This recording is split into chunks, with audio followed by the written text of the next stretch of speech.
দক্ষিণ পশ্চিম বঙ্গোপসাগরের সৃষ্ট লঘুচাপটি সুস্পষ্ট লঘুচাপে পরিণত হয়েছে। এছাড়া শুক্রবার সকালে এটি নিম্নচাপে পরিণত হয়ে আরও শক্তি সঞ্চয় করে গভীর নিম্নচাপে রূপ নিতে পারে বলে জানিয়েছেন আবহাওয়াবিদরা। এ বিষয়ে আবহাওয়াবিদ মোহাম্মদ উমর ফারুক গণমাধ্যমে জানিয়েছেন, লঘুচাপটি 24শে মে রাতে অথবা 25শে মে সকালের দিকে ঘূর্ণিঝড়ে রূপ নিতে পারে। তিনি আরও জানিয়েছেন, ঘূর্ণিঝড়টি রূপ নিলে এর নাম হবে রেমাল। এটি ওমানের দেয়া নাম। আরবিতে এই শব্দটির অর্থ বালু।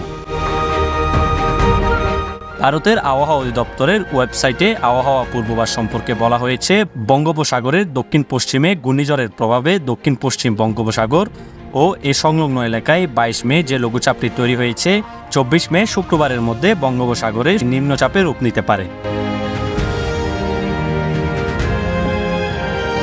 European centre for medium range weather ফোরকাস্টের এক ঘোষণায় জানিয়েছে, বৃহস্পতিবারের মধ্যে বঙ্গোপসাগরে একটি ঘূর্ণিঝড় সৃষ্টির আশঙ্কা রয়েছে। এটি বাংলাদেশের দক্ষিণে সুন্দরবনের কাছ থেকে 26শে মে থেকে 27শে মে আঘাত হানতে পারে। এতে আরও বলা হয়েছে, ঘূর্ণিঝড়ের প্রকৃতি সবসময় ঠিক থাকে না।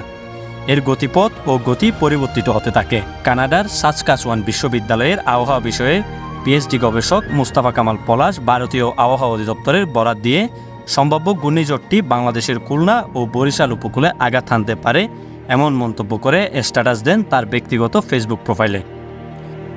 ইতিমধ্যে বাংলাদেশের আবহাওয়া অধিদপ্তরের এক সতর্ক বার্তায় উত্তর বঙ্গোপসাগর ও গভীর সাগর অবস্থানরত মাছ ধরার নৌকা ও ট্রলারসমূহকে পরবর্তী নির্দেশ না দেওয়া পর্যন্ত উপকূলের কাছাকাছি এসে সাবধানে চলাচল করতে বলা হয়েছে।